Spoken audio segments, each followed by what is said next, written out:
மேஷ ராசி அன்பு சொந்தங்களுக்கு வணக்கங்க. எல்லாருக்கும் இனிய தமிழ் புத்தாண்டு நல்வாழ்த்துக்கள். இப்போ மேஷ ராசிக்காரங்க எல்லாரும் யோசிக்கிறதுனா, ஆங்கில புத்தாண்டு தான் நம்மள ஏமாத்திடுச்சு. தமிழ் புத்தாண்டாவது நமக்கு சாதகமா இருக்குமா? ஏதாவது நம்ம உயிர் வாழ்றதுக்கான வழி பிறக்குமா? இதுதான் யோசனை. உங்களுக்கு நான் சொல்றது என்னன்னா, இந்த தமிழ் புத்தாண்டுங்கிறது உங்கள ஏமாத்தல. பேருக்கு தகுந்த மாரி உங்களுக்கு விசுவாசமா தான் இருக்க போகுது. சிம்பிளா சொல்லட்டுங்களா? இந்த தமிழ் புத்தாண்டுங்கிறது மேஷ ராசிகளுக்கு பணமழையை கொட்டும். அதிர்ஷ்டத்துடைய தாக்கத்தை மட்டும்தான் ஏற்படுத்தும். பயம் வேண்டாம். பொதுவா சித்திரை 1 தான் தமிழ் புத்தாண்டா நம்ம கொண்டாடிட்டு இருக்கோம். அந்த வகையில இப்போது இருக்கக்கூடிய குரோதி ஆண்டு முடிஞ்சு சித்திரை 1ஆம் தேதி முதல் விசுவாசுவ ஆண்டு பிறக்குது. இந்த புத்தாண்டுங்கிறது மேஷத்திற்கு சுப பலன்களை கொடுக்க போகுது. அது தமிழ் புத்தாண்டுங்கிறது ஒவ்வொரு வருஷமும் சித்திரை 1ன்னு சொல்லியாச்சு. பர்டிகுலரா ஆங்கில வருடத்துல ஏப்ரல் மாதம் 14. ஜோதிடத்தை பொறுத்த வரைக்கும் சூரிய பகவான் தான் கால சக்கரத்துடைய முதல் ராசிங்க. இவர் மேஷ ராசியில முன்னழையக்கூடிய நாள் தான் புத்தாண்டு பிறக்குது. பொதுவா 60 ஆண்டுகள் அடங்கிய பட்டியல்ல 47வது ஆண்டாக வரக்கூடியதாங்க இந்த விசுவாசுவ ஆண்டு. இந்த விசுவாசுவ இதுக்கான அர்த்தம் பார்த்தீங்கன்னாக்கா உலக நிறைவுன்னு அர்த்தம். இந்த வருஷத்தை பொறுத்த வரைக்கும் பொதுப்படியா சொன்னாக்க சூரிய பகவான் போல மேஷ ராசிகளும் ஜொலிக்க தான் போறீங்க. இதுல உங்களுக்கு எந்த ஒரு சந்தேகமும் வேணாம். மேலும் இந்த வருஷத்துல மத்த கிரகங்கள் எங்கெங்க உட்கார போறாங்க? இந்த தமிழ் புத்தாண்டுடைய தொடக்கத்துல சூரிய பகவான் மேஷ ராசியில பிரவேசிக்கிறாரு. ரிஷப ராசியில குரு பகவான், கடக ராசியில செவ்வாய் பகவான், கன்னி ராசியில கேது பகவான், துலாம் ராசியில சந்திர பகவான், மீன ராசியில சனி பகவான், சுக்கர பகவான், புதன் பகவான், ராகு பகவான், இந்த 4 கிரகங்களும் கூட்டணியில இருக்காங்க. சோ இந்த ஆண்டுங்கிறது தொழில் ரீதியா, வேலை ரீதியா உங்களுக்கு லாபத்தை கொடுக்கும். புதிய வாய்ப்புகள் உங்களை தேடி வரும். ஒட்டுமொத்தமா சொன்னாக்க இந்த விசுவாசுவ ஆண்டுங்கிறது மேஷ ராசிக்கு பல விதங்கள்ல நன்மையை தரக்கூடியதா அமைஞ்சிருக்கு. நீங்க செய்யக்கூடிய தொழில், வேலை எல்லாமே நிச்சயமா உங்களுக்கு வெற்றியை கொடுக்கும். இப்ப பொதுவாவே மேஷ ராசிக்காரங்க அப்படின்னாவே இலகின மனசுக்கு சொந்தக்காரங்க. ஒருத்தருக்கும் கனவுல கூட கெடுதல் நினைக்க மாட்டீங்க. சொல்ல போனா இவங்களுக்கு கெடுதல் செஞ்சவங்களுக்கு கூட கடவுள்கிட்ட சேர்த்து வேண்டக்கூடிய குணாதிசயம் கொண்டவங்க. இவனுடைய உயர்வுக்கும் இவனுடைய பண்புக்கும் அந்த தேவர்களையே தான் நீங்க இணைய வைக்கணும். அந்த அளவுக்கு உயர்வானவங்க, உயர்ந்த உள்ளத்துக்கு சொந்தக்காரங்க. வெள்ள மனசுன்னா அது இவங்களை சொல்லாங்க. அது மாதிரி நிமிர்ந்த நடையும் நேர்கொண்ட பார்வையும் ஒழுக்கமா வாழக்கூடியவங்க. எடுத்துக்கொண்ட காரியத்தை தைரியமாவும் தன்னம்பிக்கையாவும் லட்சிய நோக்கத்தோட தக்க விதத்துல அதை செயல்படுத்தி சாதனை புரியறவங்களும் இவங்களாதான் இருப்பாங்க. அதாவது இவங்க ஒரு காரியத்துல இறங்குறாங்க, ஒரு வேலையை தொட்டுட்டாங்க அப்படின்னாக்கா சரியான நேரம் பார்த்து அதை முடித்து வெற்றி வகை சூடக்கூடியவங்க, வெற்றி வேலனுடைய துணை கொண்டவங்க. இப்படிப்பட்ட மேஷத்திற்கு தலைப்பு பார்த்திருப்பீங்க, சுழற்றி அடிக்கும் விதி. விதி விடாதுங்க. நம்ம தலையெழுத்து என்னவோ அது நடக்கும். ஆனா இனி அந்த விதியுடைய ஆட்டத்தவே நம்ம மாற்றம் கொண்டு வர போறோம். எப்படி? ஏன்னா இந்த தமிழ் புத்தாண்டுங்கிறது மேஷ ராசிக்கு யோகமான காலகட்டமா பிறந்திருக்கு. இந்த புத்தாண்டுங்கிறது சில பல விஷயங்கள் உங்களுக்கு கொஞ்சம் தடுமாற்றத்தை கொடுக்கலாம், ஏமாற்றத்தை கொடுக்கலாம். ஆனா அதையும் சரி செய்யக்கூடிய வகையில நீங்க ரெடியா இருந்துட்டீங்க அப்படின்னா அதெல்லாம் ஒண்ணுமே உங்களை பண்ணாது. ஆனா சிறப்பா சொல்லணும்னாக்க இந்த புத்தாண்டுடைய பலன் அப்படிங்கிறது மேஷ ராசிக்கு லாபமோ லாபம். பணத்தை கொட்டி கொடுக்க போகுது. ஒரே குஷி தாங்க உங்களுடைய வாழ்க்கையில. சனி பகவான் உங்களை தண்டிச்சாலும், சனி பகவான் உங்களுக்கு சில பல பரீட்சைகளை வச்சாலும், ராகு பகவான் ஒட்டு மொத்தமா சனி பகவானுடைய பாதிப்பை பாதுகாத்து நிக்கிறாரு. மேஷம்லாம் ரொம்ப நல்லவங்க, அவங்க எல்லாம் நீங்க எதுவும் பண்ணக்கூடாது அப்படிங்கிற மாதிரி போராடி உங்களை உயர்வுக்கு கொண்டு போறாரு. அதாவது ஜோதிடத்துல நாங்களே சொல்லுவோம், சனி பகவான் கொடுக்க யார் தடுப்பார்? அதுவே அவர் கெடுக்கணும்னு நினைச்சா யாராலையும் கொடுக்க முடியாதுன்னு. ஆனா ராகு பகவான் அப்படிப்பட்ட ஒரு ஜோதிட வாக்கியத்தைவே உங்களுக்கு மாத்துறாருங்க. எப்படிங்க சொல்றீங்க அப்படின்னா, ஒவ்வொரு கிரகங்களும் ஒரு குறிப்பிட்ட கால இடைவெளியில தங்களுடைய இடத்தை மாத்துவாங்க. அது வழக்கம் தான். ஏன்னா அதை பொறுத்த உங்களுக்கு நல்லதும் கெட்டதும். அப்படி பாக்குறப்ப இந்த வருஷத்துல சிறப்பா சொல்லணும்னா சனி, குரு, ராகு, கேது இந்த கிரகங்களுடைய பயிற்சிங்கிறது ஒரே வருஷத்துல நடக்குது. இந்த ராகுவும் கேதும் நிழல் கிரகங்கள். இவங்க எப்படி உருவாகுறாங்க அப்படின்னாக்கா, சந்திர பகவானும், சூரிய பகவானும் கிரகணம் ஏற்படும் போதுதான் இந்த நிழல் கிரகங்கள் ராகு, கேது. இவங்க பெரும்பாலும் தீங்க மட்டும் தான் விளைவிக்கக்கூடிய தன்மை கொண்டவங்க. ஆனா, இந்த நேரத்துல மேஷ ராசிகளுக்கு பல்வேறு விதமான நற்பலன்களை அள்ளி கொடுக்க போறாங்க. அதுல என்ன ஏதுங்கிற தெளிவா பார்க்கறதுக்கு முன்னாடி, மேஷ ராசிகளுக்கு தமிழ் புத்தாண்டுக்கான பலன் எப்படி? உங்க ராசியில எந்தெந்த கிரகங்கள் எங்கெங்க இப்ப உட்கார்ந்து இருக்காங்க, மேலும் இப்ப இருந்து எந்தெந்த கிரகங்கள் மாற்றம் ஆகுறாங்க, அதை பொறுத்து உங்களுக்கு தமிழ் புத்தாண்டுடைய பலன் ஸ்டார்ட் ஆகுது. மேஷ ராசி அஸ்வினி நட்சத்திரம், பரணி நட்சத்திரம், கார்த்திகை நட்சத்திரம் 1ஆம் பாதம். கிரக நிலைன்னு பார்த்தோம்னாக்கா ராசியில சூரிய பகவான் இவர் உங்க ராசியில உட்கார்றதுனால தான் தமிழ் புத்தாண்டே ஸ்டார்ட் ஆகுது. அதே மாதிரி தன வாக்கு குடும்பஸ்தானத்தை பொறுத்திருக்கும் குரு பகவான், சுகஸ்தானத்தை பொறுத்திருக்கும் செவ்வாய் பகவான், ரண ருண ரோகஸ்தானத்தை பொறுத்திருக்கும் கேது பகவான், களத்திர ஸ்தானத்தை பொறுத்த வரைக்கும் சந்திர பகவான், லாபஸ்தானத்தை பொறுத்திருக்கும் சனி பகவான், அயன சயன போகஸ்தானத்தை பொறுத்திருக்கும் ராகு பகவானும், அவர் கூடிய சுக்கர பகவான் வக்ரகதிலுமே அவர் கூடவே புதன் பகவானும் 3 பேரும் கூட்டணியில அயன சயன போகஸ்தானத்துல வலம் வராங்க. இதை தொடர்ந்து கிரக மாற்றம்னு பார்த்தோம்னா 26/4/2025 ஆண்டு ராகு பகவான் அயன சயன போகஸ்தானத்திலிருந்து லாபஸ்தானத்துக்கு மாறாரு. அதே நாள்ல தான் கேது பகவானும் ரண ருண ரோகஸ்தானத்திலிருந்து பஞ்சமஸ்தானத்துக்கு மாறாரு. இதை அடுத்து இந்த வருஷத்துல 2/7/2025 அன்னைக்கு சனி பகவான் வக்ர நிலைக்கு மாறுறாரு. அடுத்தா 17/11/2025 அன்னைக்கு சனி பகவான் வக்ர நிவர்த்தி ஆகிறாரு. எல்லாத்துக்கும் மேல 6/3/2026 அன்னைக்கு சனி பகவான் லாபஸ்தானத்துல இருந்து அயன சயன போகஸ்தானத்துக்கு மாற போறார். அடுத்த 11/5/2025 அன்னைக்கு குரு பகவான் தனவாக்கு குடும்பஸ்தானத்துல இருந்து தைரிய வீரியஸ்தானத்துக்கு மாற போறார். இன்னும் இந்த 2025 8/10/2025 அன்னைக்கு குரு பகவான் தைரிய வீரியஸ்தானத்துல இருந்து சுகஸ்தானத்துக்கு மாற போறார். இதுக்கப்புறமா 18/1/2025 அன்னைக்கு குரு பகவான் வக்ரகதைக்கு மாறுறாருங்க.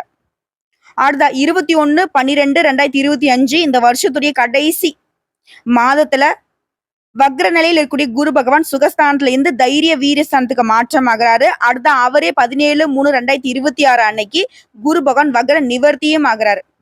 இடமாற்றம் ஆகுறாங்க, வக்ரகதிக்கு போறாங்க, வக்ர நிவர்த்தி ஆகுறாங்க. இது 3மே பாத்தீங்கன்னாக்க சில கிரகங்கள் இந்த வருஷத்துல நடத்துறாங்க. முக்கியமா பாத்தீங்கன்னாக்க சனி பகவானும் நம்முடைய குரு பகவானும் தான் நிறைய மாற்றங்களை செஞ்சுக்கிட்டே இருக்காங்க. சோ இதை பொறுத்த இந்த தமிழ் வருடத்துடைய பலன் அப்படிங்கிறது நம்முடைய மேஷ ராசிகளுக்கு இருக்க போகுது. நம்ம முன்னாடி சொன்னதுதான், மேஷ ராசியை பொறுத்திருக்கும் உயர்ந்த செயல்பாடுகளுக்கு சொந்தக்காரங்க. கனவுல கூட கெட்டதை நினைக்க மாட்டாங்க, கெட்டவங்களை கூட நல்லதை நினைக்கக்கூடியவங்க. உங்களை பொறுத்த வரைக்கும் இந்த வருடம் முழுக்கவே பல நல்ல செயல்களை செய்து சிறப்படைய போறீங்க. குடும்பத்துல இருந்த சிறு சிறு சலசலப்புகள் கூட மறையுது. வெளியில நீங்க கொடுத்திருந்த பணம் கைக்கு திரும்ப வரப்போகுது. இதனால உடைய அத்தியாவசிய தேவைகள் எல்லாமே பூர்த்தியாக போகுது. கடன் பிரச்சனைகள் கட்டுக்குள்ள வரப்போகுது. உடன்பிறப்புகள் வழி, சகோதர சகோதரிகள் வழியில உங்களுக்கு இருந்த கருத்து வேறுபாடுகள் மறையுது. அதேபடி உங்களுக்கு கீழே வேலை பார்க்கறவங்களால உங்களுக்கு இருந்த சிக்கல்களும் இப்ப மறைய போகுது. மற்றபடி மனசுல ஊக்கத்தை ஏற்படுத்திக்கிட்டு செயல்பட போறீங்க. கடினமான முயற்சி செய்து உங்களுடைய தேவைகளை நிறைவேற்றிக்க போறீங்க. உடல் ஆரோக்கியம் சிறப்பா இருக்க போகுது. அதே மாதிரி குடும்பத்தை பொறுத்த வரைக்கும் மருத்துவ செலவுகள் ஏற்படாது. யாரையுமே புண்படுத்தாம உடைய அணுகுமுறையால வெற்றி பெற போறீங்க. குடும்பத்திலுமே பாக பிரிவினையும் சுமூகமா நடக்க போகுது. அதே மாதிரி அசையாத சொத்துக்கள் இருந்து வருமானம் வர தொடங்கும். பல விஷயங்களை சாமர்த்தியமா சமாளிக்க போறீங்க. மறைமுக எதிர்ப்புகள் நீக்குது. அதே மாதிரி கோர்ட்டு கேஸ் வழக்கு விவகாரங்கள்ல திடீர் திருப்பங்கள் ஏற்படும். குறைந்த உழைப்பிலுமே அதிகமான ஆதாயம் கிடைக்க போகுது. அதே சமயம் உங்களை பத்தி புறம் பேசுறாங்க பாத்தீங்களா, அவங்க யாருன்னு அதை கண்டுபிடிச்சிட்டு அவங்கள ஒதுக்கி வச்சிருவீங்க. அடுத்த குடும்பத்தை பொறுத்த வரைக்கும் சில விஷயங்கள் அனாவசியமான பிரச்சனையை ஏற்படுத்தும். அது கண்டும் காணாம இருந்துக்கோங்க. அதே மாதிரி செய்யக்கூடிய தொழில எதிர்பார்த்த வருமானம் கிடைக்கும். நவீன பொருட்களை வாங்கி இல்லத்தை அலங்கரிக்க போறீங்க. முன்ன பின்ன அறிமுகம் இல்லாதவங்களுக்கு உதவி செய்து பெருமை அடைய போறீங்க. மற்றபடி கொஞ்சம் அலைச்சலும் இருக்கும். அதுக்கு தகுந்த மாதிரி வேலையை கொஞ்சம் குறைச்சிக்கோங்க. அனாவசியமா பயணம் போறதை தவிர்த்துக்கோங்க. உத்தியோக பணிகளை பொறுத்த வரைக்கும் ஆண்களோ பெண்களோ தனியார் துறையோ அரசாங்க துறையோ அலைச்சலும் இருக்கும், வேலை பழுவும் இருக்கும். இருந்தாலும் உங்களுக்கு மேல் அதிகாரி கிட்ட பாராட்டுகளை பெறுவீங்க. உடைய ஆற்றல் அதிகமாகும். அலுவலக ரீதியான பயணங்கள் உங்களுக்கு பணவரவை கொடுக்கும். அதே நேரம் சக ஊழியர்களை நம்பி எந்த ஒரு வேலையும் ஒப்படைக்கவே கூடாது. அவங்களுடைய நோக்கம் உங்களை இறக்கிறது தான், உங்களை வீழ்த்துறது தான், உங்களை அழிக்கிறது தான். அதை மனசுல வச்சுக்கோங்க. யாரையுமே மேஷராசி நம்ப கூடாது. ஒட்டுமொத்தமா சொல்லினாக்க எல்லா விதங்கள்லயுமே மேஷராசி கொஞ்சம் கவனமா இருக்கணும். அதே மாதிரி ஒரு சிலருக்கு வந்து பாத்தீங்கன்னா உங்களுக்கு விருப்பமே இல்லாத இடத்திற்கு இடமாற்றம் ஆகிறதுக்கு கூட வாய்ப்பு இருக்கு, பாத்துக்கோங்க. அடுத்து வியாபாரிகளை பொறுத்தவரைக்கும் கொடுக்கல் வாங்கல் விஷயங்கள்ல அனுகூலமான பலனை காண போறீங்க. தொழில் ரீதியா புதிய திருப்பங்கள் ஏற்பட போகுது. புதிய சந்தைகளை நாடி நீங்க போறப்போ அதீத கவனத்தோட செயலாற்றணும், காரியமாற்றணும். கூட்டு தொழில் செய்யறவங்க எல்லாம் எல்லா விதங்களுமே உஷாரா இருக்கிறது நல்லது. அதே மாதிரி சந்தையில போட்டிக்கு தகுந்த மாதிரி உங்களுடைய பொருட்களுடைய விலையை வந்து நிர்ணயம் பண்ணுங்க. நல்ல வருமானத்தை பெற முடியும். அடுத்த அரசியல்வாதிகளை பொறுத்தவரைக்கும் இந்த வருஷம்ங்கிறது பொது சேவையில அனுகூலமான திருப்பங்களை காண போறீங்க. கட்சி மேலிடத்துல பாராட்டுகளை பெற போறீங்க. இதனால உங்களுக்கு புதிய பதவிகள் கிடைக்க போகுது. எதிரிகளும் உங்ககிட்ட அடங்கியே நடப்பாங்க. கலைத்துறையில இருக்கிறவங்களுக்கு நீங்க தேடிய புதிய ஒப்பந்தங்கள் வரும். ரசிகருடைய ஆதரவு கொஞ்சம் குறைவா இருந்தாலும் ரசிகர் மன்றங்களுக்கு செலவு செய்வீங்க, அவங்கள உற்சாகப்படுத்துவீங்க, தொழில கவனமா செயல்பட போறீங்க. இருந்தாலும் எல்லா விதங்களுமே நிதானம் தேவைங்க. அடுத்து பெண்மணிகளுக்கு குழந்தைகளால பெருமைகள் உண்டு. அதே சமயம் கணவர்கிட்ட வாக்குவாதங்களும் வந்து மறியும். இதனால பொறுப்போடையும் நிதானத்தோடையும் நடந்துக்கோங்க. பொருளாதார நிலையில எந்த குறையும் இருக்காது. இன்னும் சிறப்பா சொன்னாக்க இந்த தமிழ் புத்தாண்டுங்கிறது உங்களுக்கு ஆடை அணிகலன்களை வாங்கி மகிழ்ச்சி அடையக்கூடிய காலமா தான் இருக்க போகுது. அடுத்து மாணவ மணிகளை பொறுத்தவரைக்கும் படிப்புல கவனத்தோட ஈடுபடுங்க. பொது தேர்வுகள்ல அதிக மதிப்பெண்களை பெறுவீங்க. விளையாட்டிலுமே வெற்றி பெற போறீங்க. இன்னும் கொஞ்சம் தெளிவா சொன்னாக்க மேஷ ராசிக்காரர்களுக்கு இந்த தமிழ் புத்தாண்டுங்கிறது தொழிலே செய்ய மாட்டணும், எப்ப பார்த்தாலும் இந்த மாத சம்பளத்தை பார்த்துட்டு தான் உட்காந்துட்டு இருப்பணும், நானும் வாழ்க்கையில முன்னேற மாட்டணும், வாழ்க்கையில அடுத்த கட்டத்துக்கு போக மாட்டணும் அப்படின்னு நினைக்கிறவங்களுக்கு, இல்ல நான் தொழில் தொடங்கணும்னு ரொம்ப நாளா நினைச்சிட்டு இருக்கவங்களுக்கு நல்ல தொழில் அமைக்கக்கூடிய யோகம் உண்டாகுது.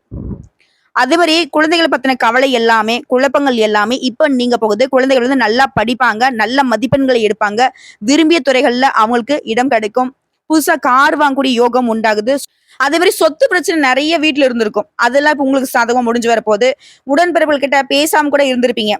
ஆனா இந்த காலகட்டத்துல குடும்பத்துடைய ஒற்றுமை பலப்படுதுங்க. தொழில்ல வளர்ச்சி இருக்கும், வியாபாரத்துல வளர்ச்சி இருக்கும், உத்தியோகத்துல வளர்ச்சி இருக்கும், பதவி உயர்வு உண்டாகுது. நீங்க காத்துட்டு இருந்த அனைத்து விஷயங்களுமே நடக்க போகுது. குறிப்பா குழந்தையுடைய எதிர்காலம் அப்படிங்கிறது ஒளிமயமா இருக்க போகுது. நிறைய பேருடைய வீட்டுல சொத்துக்களை வந்து பத்திரப்பதிவு செய்வீங்க. ஆன்மீகத்துல நாட்டம் அதிகமாக போகுது. சிம்பிளா சொல்லணும், சிறப்பா சொல்லணும்னா உங்களுடைய ஒட்டுமொத்த பிரச்சனைகளையுமே இப்போ வந்து நிவர்த்தி செஞ்சுக்க போறீங்க.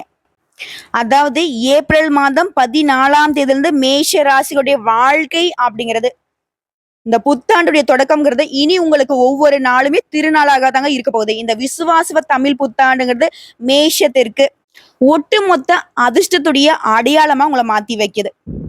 மதிப்பு மரியாதையோட ராஜா மாதிரி ஏகபோக வாழ்க்கை, சுக வாழ்க்கை உங்களுக்கு காத்துக்கிட்டு இருக்குங்க. சோ இப்போ வரைக்கும் பார்த்தது மேஷ ராசிகளுக்கு இந்த தமிழ் புத்தாண்டு எப்படி இருக்க போகுதுங்கிறத பொதுப்படியா பார்த்திருக்கோம். இப்ப தனிப்பட்ட முறையில மேஷ ராசியில கூட ஒவ்வொரு நட்சத்திரத்துக்கும் இந்த தமிழ் புத்தாண்டு எப்படி இருக்க போகுது. தமிழ் புத்தாண்டுல அஸ்வினி நட்சத்திரம், பரணி நட்சத்திரம், கார்த்திகை நட்சத்திரம் 1ஆம் பாதம். அஸ்வினி நட்சத்திரம் உங்களை பொறுத்த வரைக்கும் முயற்சிகள்ல வெற்றி அடைய போறீங்க. ரத்தகாரகன் செவ்வாய், மோட்சக்காரகன் கேதுடைய அம்சத்துல பிறந்த உங்களுக்கு இந்த விசுவாச வருடம்ங்கிறது நீ எதிர்பார்க்கக்கூடிய நன்மைகளை கொடுக்க போகுது. இதுவரைக்கும் உங்களுக்கு இருக்கக்கூடிய நெருக்கடிகள் மறைய போகுது. முயற்சிகள் அனைத்திலுமே லாபம் கிடைக்க போகுது. தொழில் தொடங்கக்கூடிய முயற்சிகள் நிறைவேறுவதோட சுய தொழில் செய்யறவங்களுக்கு லாபமும் அடையக்கூடிய காலகட்டம். பொன் பொருள் சேர்க்கைக்கும் புதிய சொத்து சேர்க்கையும் வாய்ப்பு இருக்கு.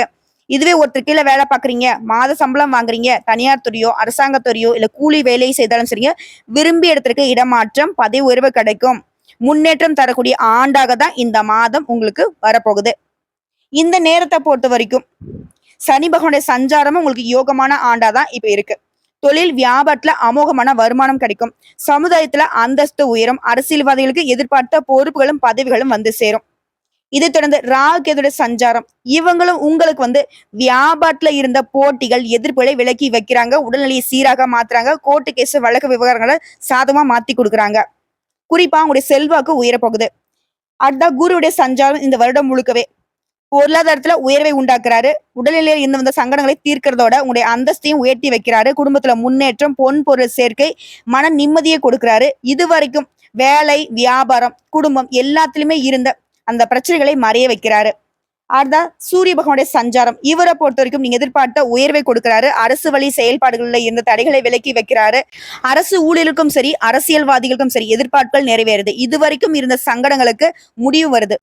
புதிய ஒப்பந்தங்கள் கிடைக்கும். வெளிநாட்டுக்கு போகணுன்ற முயற்சிகள் நிறைவேற போகுது. இன்னும் பொதுவா சொன்னா நெருக்கடி, சங்கடங்கள் விலகி, பொருளாதாரத்தில் நிறைவு, சேமிப்புல உயர்வு, சொத்து சேர்க்கை உண்டாகுது, குடும்பத்துல இந்த பிரச்சனைகள் விலகுது, ஒற்றுமை ஏற்படுது, தொழில் வியாபாரத்துல நீங்க எதிர்பார்க்க முடியாத அளவுக்கு உயர்வு, ஆரோக்கிய மேம்பாடு, அரசியல்வாதிகளுக்கு செல்வாக்கு உயருது, கலைஞர்களுக்கு மதிப்பு அதிகமாகுது, புதிய ஒப்பந்தங்கள் வந்து சேர்வது மட்டும் இல்லாம, தொழில் இருந்த நெருக்கடிகள் விலகுவது மட்டும் இல்லாம, புதுசா தொழில் தொடங்கணும்னு நினைக்கிறீங்களா? அதற்கான வாய்ப்புகளும் அமையும், லாபமும் அதிகமா கிடைக்கும். விவசாயத்தை பொறுத்தவரைக்கும் எதிர்பார்த்த லாபம் கிடைக்குது. நீங்க வேலை பார்க்கக்கூடிய இடங்கள்ல இருந்த பிரச்சனைகள் தீருது, உழைப்புக்கேற்ற ஊதியம் கிடைக்குது, அரசு ஊழியர்களுக்கு எதிர்பார்த்த இடமாற்றம், பதவி உயர்வு உண்டாகுது, சமுதாயத்திலுமே அந்தஸ்து அதிகமாகுது. பெண்களை பொறுத்தவரைக்கும் குடும்பத்தில் இந்த நெருக்கடிகள் தீருது, உடைய ஆலோசனைகளுக்கு மதிப்பு உண்டாகுது, வேலைக்காக முயற்சி பண்றவங்களுக்கு நல்ல வேலை கிடைக்கும், சுயதொழில் ஆதாயம் அதிகமாகுது, பொன் பொருள் சேர்க்கை உண்டாகுது, பணியாட்களை பொறுத்தவரைக்கும் சொந்த ஊருக்கு மாறுதல் கிடைக்கும், குடும்பத்தோட வசிக்கூடிய நிலை உண்டாகுது. அடுத்து கல்வியை பொறுத்த வரைக்கும் மேற்கல்வி படிப்புகள் முயற்சிகள் வெற்றியை கொடுக்கும், எதிர்பார்த்த கல்வி நிறுவனத்துல சேர்வீங்க, சிலருக்கு வந்து வெளிநாட்டுக்கு போறதுக்கு வெளி மாநிலங்களுக்கு போறதுக்கான யோகம் இருக்கு, கல்வியில அதிகமா அக்கறை இருக்கும். அடுத்து உடல்நிலையை பொறுத்திருக்கும் பாதிப்புகள் விலகுது, மருத்துவத்தால சின்ன சின்ன உடல் பாதைகளுமே இப்போ வந்து சரியாகுதுங்க. அடுத்து தனிப்பட்ட முறையில குடும்பத்தை சொல்லனாக்க குடும்பத்தில் இந்த சங்கடங்கள் தீருது, எலியும் பூனையுமா இருந்த தம்பதிகள் கூட இனி ஒத்துமையா இருக்க போறீங்க, புதிய பொருட்களை வாங்கி வண்டி வாகன வசதி சொத்து சேர்க்கையோட சந்தோஷமா இருக்க போறீங்க. உங்களை பொறுத்த வரைக்கும் இந்த புத்தாண்டுடைய பரிகாரம் கேட்டீங்கன்னா முழு முதற் கடவுளான விநாயகர் பெருமானை அனுதினமும் வழிபாடு செய்ய வாழ்க்கை வளமாகும், அன்பும் ஆதரவும் பெருகி அதிர்ஷ்டசாலியாக வாழ முடியும். அடுத்து பரண நட்சத்திரம். நமக்கு தமிழ் புத்தாண்டு எப்படி இருக்க போகுதுன்னு யோசிக்கிறீங்களா? பயமே வேணாம், அதிர்ஷ்ட காலமா தான் இருக்க போகுது. ஏன்னா அதிர்ஷ்டக்காரனான சுக்கிரன் தைரிய வீரியக்காரனான செவ்வாயின் அம்சத்துல பிறந்தவங்க நீங்க.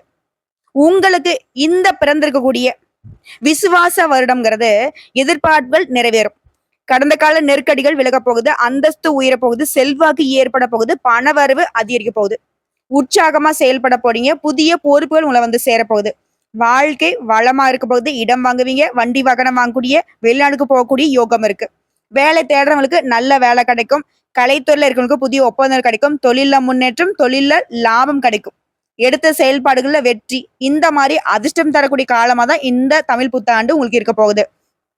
இந்த வருஷத்துல சனி பகவானுடைய சஞ்சாரம் உங்களுக்கு எப்படி இருக்குனாக்கா அதிர்ஷ்டத்தை அள்ளி தருவார், பயம் வேணாம். தொழில் வியாபாரத்துல இந்த சங்கடங்களை விலக்கி வைக்கிறாரு, முயற்சிகளை வெற்றியாக மாத்தி கொடுக்கிறாரு, விருப்பங்களை நிறைவேற்றி வைக்கிறாரு. இதைத் தொடர்ந்து ராகுடைய சஞ்சாரம் இந்த வருஷத்துல உடல் பாதிப்புகள் மறையுது, உயர்வு அடைய போறீங்க, எதிரியுடைய தொல்லைகள் நீங்கும், கோர்ட்டு கேஸ் வழக்கில் உங்களுக்கு சாதகம் ஏற்படும், தொழில பணியில உங்களுக்கு இருந்த பிரச்சனைகள் தீரப்போகுது, வெளிநாட்டு தொடர்பு முயற்சிகள்ல வெற்றி உண்டு, எதிர்பார்ப்பு நிறைவேறும். அடுத்த குருடைய சஞ்சாரம் இந்த வருஷத்துல பொருளாதார நிலையில முன்னேற்றம், குடும்பத்துல இருந்த நெருக்கடிகள் மறையுது, பொன் பொருள் சேர்க்கை உண்டாகுது, எந்த ஒரு விஷயத்திலுமே வெற்றி அப்படிங்கிற ஒரு நிலையை உண்டாக்கி கொடுக்கிறாரு, யோகமான பலன்களை வாரி வழங்குறாரு, உங்க வார்த்தைக்கு மதிப்பு அதிகமாகும், வருமானம் பல வழிகள்ல வரப்போகுது. அதே மாதிரி சூரிய பகவானுடைய சஞ்சாரம்ங்கிறது முயற்சிகள்ல வெற்றி, தைரியமாவும் துணிச்சலாவும் செயல்பட போறீங்க, எதிர்ப்புகள் விலகுது, அரசு வழிகள்ல அனுகூலம் உண்டு, தொழில முன்னேற்றம், லாபம் அதிகமாகுது, ஊதிய உயர்வு கிடைக்கும், தீராமல் இருந்த பிரச்சனை கூட இப்போ தீர்வு கிடைக்கும், கோர்ட்டு கேஸ் வழக்க சாதகம். பொதுப்படியா சொன்னாக்க பணவரவு அதிகமாகும், எந்த ஒரு விஷயத்துலயுமே திறம்பட செயல்பட்டு வெற்றி அடைய போறீங்க, ஆன்மீக பணிகள்ல மனம் போகும், வியாபாரத்தில் லாபம் கிடைக்கும், கடனை முழுசா அடைச்சிருவீங்க, அரசியல்வாதிகளுக்கு செல்வாக்கு உயருது, சிலருக்கு புதிய பதவிகளும் பொறுப்புகளும் வந்து சேரும், கலைஞர்களுக்கு புதிய ஒப்பந்தங்கள் கிடைக்கும், தொழிலை பொறுத்த வரைக்கும் உங்களுக்கு இருந்த தடைகள் விலகி லாபம் அதிகமாகுது, புதுசா தொழில் தொடங்குற முயற்சிகள் கூட வெற்றி கிடைக்கும், அரசு வழியில நீங்க எதிர்பார்த்த சலுகை கிடைக்கும். அதே மாதிரி பெண்களை பொறுத்த வரைக்கும் சங்கடங்கள் விலகி துணிச்சலா செயல்படுவீங்க, வேலை தரவங்களுக்கு வேலை கிடைக்கும், திருமண வரன் கைகூடி வரும், உங்களுடைய வேலையில இருந்த பிரச்சனைகள் மறைய போகுது, செல்வாக்கு அதிகமாகுது, பொன் பொருள் சேர்க்கை உண்டாகுது, குடும்பத்தில் நிம்மதி கிடைக்கும். கல்வியை பொறுத்த வரைக்கும் வெளிநாட்டுக்கு போயிட்டு படிக்கக்கூடிய யோகம் இருக்கு, போட்டித் தேர்வுகள்ல எதிர்பார்த்த மதிப்பெண் கிடைக்கும், அதே மாதிரி நீங்க விரும்பிய கல்லூரிகள்ல சேருவதற்கான யோகம் இருக்கு. அடுத்து உடல் ஆரோக்கியத்தை பொறுத்த வரைக்கும் பாதிப்புகள் விலகுது, படுக்கையில் இருந்தவங்க கூட இந்த மருத்துவ சிகிச்சைனால எழுந்து நடமாடக்கூடிய நிலை உண்டாகுது, இனியாவது நேரத்திற்கு சாப்பிடுறது, தூங்குறது, நடைபயிற்சி போறதெல்லாம் ஃபாலோ பண்ணிக்கோங்க. குடும்பத்தை பொறுத்த வரைக்கும் குடும்பத்துல சங்கடம் விலகி வேலை வியாபாரத்துக்காக குடும்பத்தை விட்டு வெளிநாட்டுக்கு போனவங்க கூட திரும்பவும் குடும்பத்தோட வந்து சேர போறீங்க, புதிய பொன் பொருள் சேர்க்கை உண்டாகுது, சிலெல்லாம் புதுசா வீடு கட்டி குடியேற போறீங்க. உங்களை பொறுத்த வரைக்கும் பரிகாரம்ங்க, சனிக்கிழமைகள் தோறும் ஆஞ்சநேய பெருமானை வழிபாடு செய்ய சங்கடங்கள் விலகி சந்தோஷம் உயரும். அடுத்து கார்த்திகை நட்சத்திரம் யோகமான காலங்க, ஆற்றல் காரகன் சூரியனை நட்சத்திரத்துல பிறந்திருக்கக்கூடிய உங்களுக்கு இந்த விசுவாச வருடம்ங்கிறது அதிர்ஷ்டம் லாபத்தை கொடுக்க போகுது, முயற்சிகள்ல வெற்றி, குறிப்பா குலதெய்வ அருள் கிடைக்க போகுது. திருமண வயதிலுக்கு திருமண யோகம், புதிய தொழில் தொடங்கக்கூடிய நிலை, பணியில முன்னேற்றம், வேலை தேடுறவங்களுக்கு நல்ல வேலை வாய்ப்பு கொடுக்கக்கூடிய ஆண்டு. இந்த நேரத்தில் சனி பகவானுடைய சஞ்சாரம் தொழில் வேலையில் இருந்த நெருக்கடிகள் விலகி வருமானம் அதிகமாகுது, பொருளாதாரத்துல உயர்வு இருக்குது, வெளிநாட்டு முயற்சிகள் வெற்றியாக மாறுது. ராகுதிர சஞ்சாரம் இந்த வருஷத்துல ஆரோக்கியம் சீராகுது, கோர்ட்டு கேஸ் வழக்குல வெற்றி கிடைக்குது, தொழில் லாபம் உண்டு, பொருளாதாரம் செல்வாக்கு உயருது, புதிய பொறுப்புகள் வந்து சேரப்போகுது. அடுத்து குருடைய சஞ்சாரம் இவர் உங்களுக்கு பொருளாதார நிலையில முன்னேற்றத்தை கொடுக்கிறாரு, குடும்பத்துல மகிழ்ச்சி அதிகரிக்கிறாரு, முயற்சிகள்ல வெற்றியை கொடுக்கிறாரு, புகழுக்கு உரியவங்களாக உங்களை மாத்தி வைக்கிறாரு. சொல்லப்போனா செல்வாக்கை அதிகரிச்சு திருமண யோகத்தை கொடுக்கிறாரு, சமூகத்திலுமே ஒரு அந்தஸ்து உயர்வாக போகுது. அடுத்து சூரிய பகவான சஞ்சாரம் சங்கடங்கள்ல இருந்து விடுதலை, எதிர்பார்த்த நன்மைகள், கோர்ட்டு கேஸ் வழக்கல்ல உங்களுக்கு சாதகமான தீர்ப்பு, செல்வாக்கு உயருது, அரசியல்வாதிகளுக்கு புதிய பொறுப்புகள் பதவிகளை கொடுக்கிறாரு, அரசு ஊழியர்களுக்கு மதிப்பை அதிகரிக்கிறாரு, எதிரிகளுடைய தொல்லையிலிருந்து விடுபட வைக்கிறாரு, ஆரோக்கியத்தை கொடுக்கிறாரு, அரசு வகையில ஆதாயம் கிடைக்குது. பொதுப்படியா சொல்லினாக்க தொழில், உத்தியோகம், குடும்பம், வாழ்க்கையில் இருந்த சங்கடங்கள் விலகி வியாபாரத்துல முன்னேற்றம், அறிவாற்றல் அதிகமாகுது, அரசு வழியில சலுகைகள் கிடைக்கும், புதிய தொழில் தொடங்குற முயற்சிகள் வெற்றியாக மாறும், கூட்டு தொழில் இருந்த பிரச்சனைகள் தீருது, எதிர்பார்த்த உதவிகள் சரியான நேரத்துல கிடைக்கும், தொழில கவனம் செலுத்துவீங்க, வெளிநாட்டு முயற்சிகள் வெற்றியாக மாறும். அடுத்து தொழிலை பொறுத்திருக்கும் தொழில் பிரச்சனை விலகுது, எதிர்பார்த்த வருமானம் உண்டாகுது. குறிப்பா இறக்குமதி ஏற்றுமதி தொழில பல மடங்கு லாபம் கிடைக்கும், புதிய ஒப்பந்தங்கள் கையெழுத்தாகும். அடுத்த பணியாட்களை பொறுத்த வரைக்கும் தனியார் துறையோ அரசாங்கத்துறையோ ஆண்களோ பெண்களோ இல்ல கூலி வேலை செய்தாலும் சரி உங்களுடைய மதிப்பு அதிகமாகுது, நெருக்கடிகள் விலகுது, எதிர்பார்த்த இடமாற்றம், பதிவு உயர்வு கிடைக்குது, உழைப்புக்கு அங்கீகாரம் கிடைக்கும். மற்றவங்களுடைய விஷயத்துல மட்டும் தலையிடாம உங்க வேலையில மட்டும் கவனம் செலுத்துவது நல்லது. பெண்களை பொறுத்திருக்கும் வேலைக்காக முயற்சி செய்றீங்களா, நல்ல தகவலோட நல்ல வேலை கிடைக்கும், அரசாங்கத்துறையோ தனியார் துறையோ செல்வாக்கு உயரும், சுய தொழில் செய்றீங்களா, எதிர்பார்த்த லாபம் கிடைக்கும், திருமண வயதுல இருக்குங்க திருமண பாக்கியம் ஏற்படும், கணவன் மனைவிக்கிடையே ஒற்றுமை பலப்படுது, குடும்பத்தின் செல்வாக்கு உயருது, பொன் பொருள் சேர்க்கை உண்டாகுது. அடுத்து கல்வி நிலையை பொறுத்திருக்கும் பொதுத் தேர்வுகளின் எதிர்பார்த்த வெற்றி கிடைக்கும், மேற்படிப்பு முயற்சிகள் வெற்றியாக மாறும், சில படிப்புக்காக குடும்பத்தை விட்டு வெளிநாட்டுக்கும் வெளியூருக்கும் போறதுக்கான வாய்ப்புகள் இருக்கு. அடுத்து உடல்நிலையை பொறுத்திருக்கும் நீண்ட நாட்களாக நோய்க்காக மருத்துவ சிகிச்சை எடுத்துட்டு இருந்தீங்க அப்படின்னாக்கா அது இந்த வருஷத்துல கட்டாயம் குணமாக போகுது. சிலருக்கு இயற்கை வைத்தியம் கை கொடுக்கும், உற்சாகமா இருக்க போறீங்க, உடல்நிலை சீராகுது, உணவு உறக்கத்துல சரியான நேரத்தை கடைபிடிப்பது நன்மை கொடுக்கும். குடும்பத்தை பொறுத்திருக்கும் உற்சாகத்தோட செயல்பட போறீங்க, மகிழ்ச்சி காண போறீங்க, தம்பதிக்கிடையே ஒருத்தருக்கு ஒருத்தர் விட்டு கொடுத்து செல்ல போறீங்க, வீட்டுல சுப நிகழ்ச்சி நடக்க போகுது, சிலருக்கு குழந்தை பாக்கியம் உண்டாகுது, சொத்து சேர்க்கை ஏற்படுது, சிலர்லாம் பல நாள் கனவான புதுசா வீடு கட்டி குடியேறக்கூடிய யோகம் இருக்கு. உங்களை பொறுத்த வரைக்கும் பரிகாரம் அனுதினமும் முருகப்பெருமானை வழிபாடு செய்ய நிம்மதி கிடைக்கும், நிலைத்த செல்வாக்கு கொடுப்பாரு, எடுத்த காரியங்கள்ல வெற்றியை கொடுப்பார், நினைச்சது நிறைவேறும். சோ இப்ப வரைக்கும் பார்த்தது பொது பலன்கள், நட்சத்திர பலன்கள், தனிப்பட்ட முறையில பரிகாரம் பார்த்தாச்சு. இப்ப பொதுப்படியா சொன்னாக்க பரிகாரம்ங்கிறது செவ்வாய்க்கிழமைகள் தோறும் அருகில் இருக்கக்கூடிய முருகப்பெருமானுடைய ஆலயத்துக்கு செவ்வரளி மாலையிட்டு அந்த முருகப்பெருமானுக்கு திருநீரால அபிஷேகம் செய்து வழிபாடு செய்ய அதிர்ஷ்டம் உண்டாகும், உடைய எதிர்பார்ப்புகள் பூர்த்தியாகும். அதே மாதிரி உங்களால எப்பெல்லாம் முடியுதுங்களோ அருகில் இருக்கக்கூடிய அறுபடை ஸ்தலங்களுக்கு போயிட்டு வாங்க, அனுதினமும் கந்த சஷ்டி கவசத்தை பாராயணம் பண்ணுங்க, ஓம் சரவண பவ இந்த மந்திர சொல்ல தினமுமே 11 முறை சொல்வதனாலையும் உடைய பிரார்த்தனைகள் நிறைவேறும். அதே மாதிரி கிழக்கு மற்றும் தெற்கு ஆகிய திசைகள் உங்களுக்கு அதிர்ஷ்டகரமா இருக்கும். எந்த காரியத்தையுமே சூரியன், செவ்வாய், குரு இந்த ஓரைகள்ல நீங்க ஆரம்பிச்சீங்க அப்படின்னாக்க வெற்றிகள் தேடி வரும். ஒட்டு மொத்தமா சொன்னாக்க இந்த தமிழ் புத்தாண்டுங்கிறது 100% அதிர்ஷ்டத்தையும் 20% எச்சரிக்கையுமே கொடுத்திருக்கு. அதையுமே ஒரு சில விஷயங்கள்ல நீங்க மாறுதலை கொண்டு வந்துட்டா உங்களுக்கு அதிர்ஷ்டகரமா மாத்திக்கலாம். புரியுதுங்களா?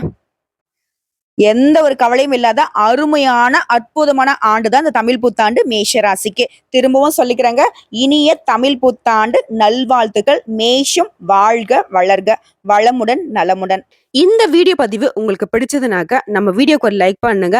மறக்காம நம்முடைய சிவன் ஜோதிடம் சேனலை சப்ஸ்கிரைப் பண்ணி பக்கத்துல இருக்க பெல் ஐக்கானை கிளிக் பண்ணி வச்சுக்கோங்க. அப்பதான் நம்ம சொல்லக்கூடிய அனைத்து தகவல்களும் உங்களுக்கு உடனடியாக வந்து சேருங்க. இதை தாண்டி ஏதாவது சந்தேகங்கள் இருந்தாக்க கமெண்ட் பாக்ஸ்ல பதிவிடுங்க, உடனடியாக பதில் தெரிவிக்கப்படும். வாழ்க வளமுடன்.